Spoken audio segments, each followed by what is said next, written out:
Former MLB pitcher CC Sabathia has released an excerpt from his upcoming book, Till the End, that addresses baseball's unwritten rules and the pressure black athletes face in baseball. Sabathia writes, "If you don't want to see someone pimp a home run, don't give it up. If you don't want to see me yelling and cussing as I walk off the mound, don't strike out. Baseball is boring too much of the time. I'm talking about the way people say, he played the game the right way, when what they mean is, he played it the white way. What they mean is they don't like the flair that Black and Hispanic guys bring to the field." So guys, let's discuss. Keyshawn, what do you make of his comments? Well, I think it doesn't lend itself to just baseball, but I understand where CC is coming from. There's other sports that you could apply this same thing to. Football, certain basketball cities in certain places. But I think when you talk about baseball, baseball is boring.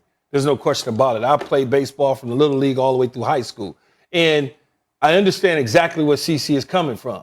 It's this, what do they call it? The America's pastime or whatever they call it in terms of baseball. They want you to do certain things a certain way. And if it's not done that way, the celebrations is problematic. Your hairstyles is problematic. What you wear is problematic. Too many gold chains, earrings, you got scarves on your head.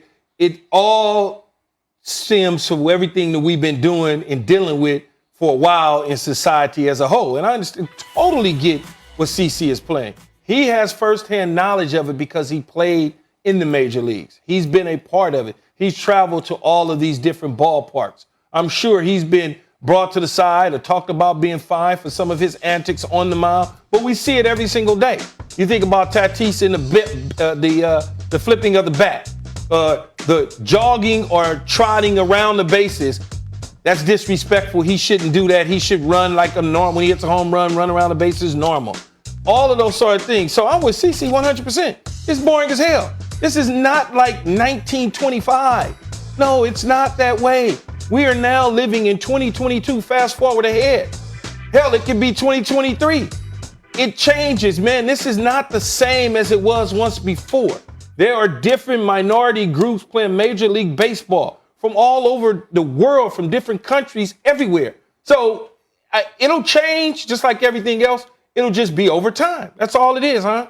Now, I believe the old ways have to die. I believe that. There's a lot of things in our society where the old ways have to die. But why is this the white way? This is the old way. Because I think this is generational. But you know why he say the white way? I know why he says it. Because if you go back in the history of baseball, when these rules were set, you weren't seeing no Hispanics and no minorities or no blacks playing no damn baseball. I completely get that. Completely get it. So he just used the words of what it is. Let me explain why I'm saying that calling it the white way is because I guess that's when the sport was all white or predominantly white. All right, fine, if that's what you want to do. But generationally, I don't know a lot of young white fans that don't like celebrating, bat flips, anything that has anything to do with energy. Because what is the one thing we're learning about baseball is that the younger generation, they're not into it. They don't want to go to a game. My son is 19 years old. He goes to a baseball game with his friends. He says his friends can't sit still. They get 3 innings in, and what are we going to do? They go to Citi Field to see a Met game, and because the Mets have like an area where you can take batting practice, they got a long line of kids that want to take batting practice. Go see what kind of food. Let's go over to this bridge and hang out. Go over here, go over there. That's why there's a Ferris wheel in Detroit. Not because the Tigers are so bad you don't want to watch them, because the game, it just takes too long. They call it a national pastime because back then there was nothing else to do to pass the time. We didn't have these to stare at. We didn't have a lot of other things to do with our time or our attention.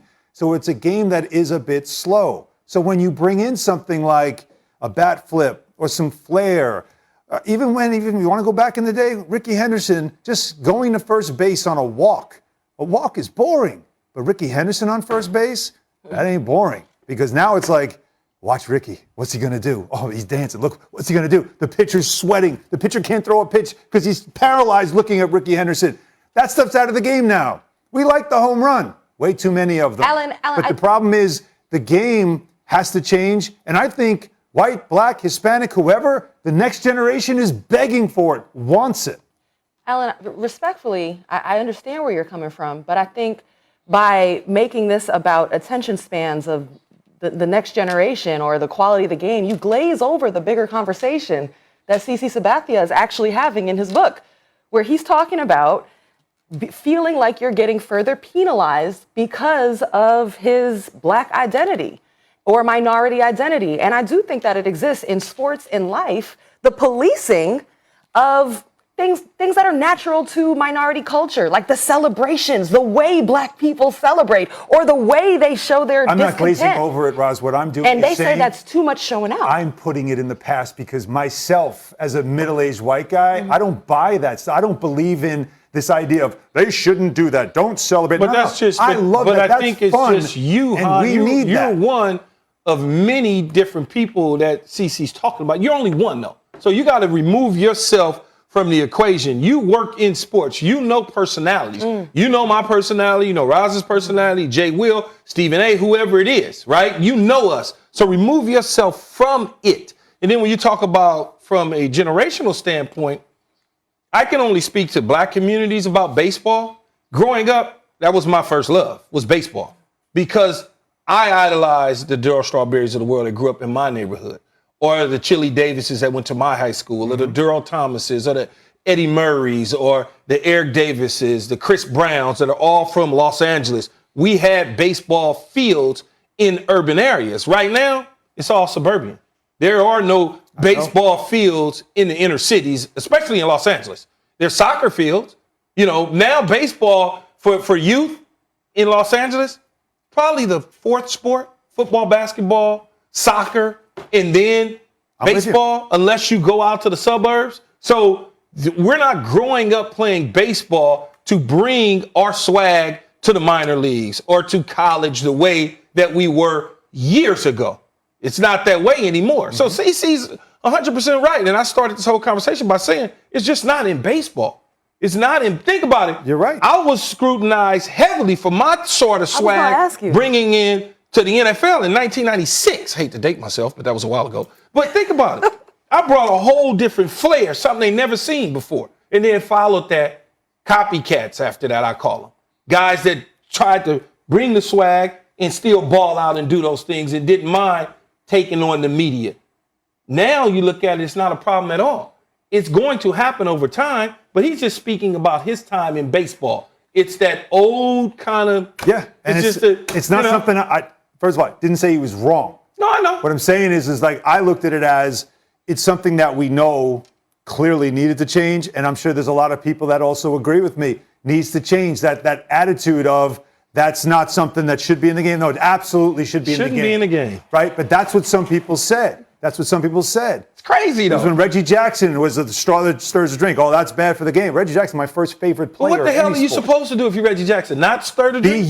Be you. These people are crazy. Sports is a celebration. It's entertainment. We want to be entertained. We want to be inspired. And if I'm bored, I'm not entertained, and I'm not inspired. Don't watch. And that's why I don't watch. Don't watch if it's boring to you. Not boring. If you don't like the antics, don't watch. If you don't like Tatis, don't watch him. Right. If you don't like Bryce Harper, don't watch. If you don't like Mookie Betts, don't watch. Turn the damn dial. That's what it's there for. We want passion.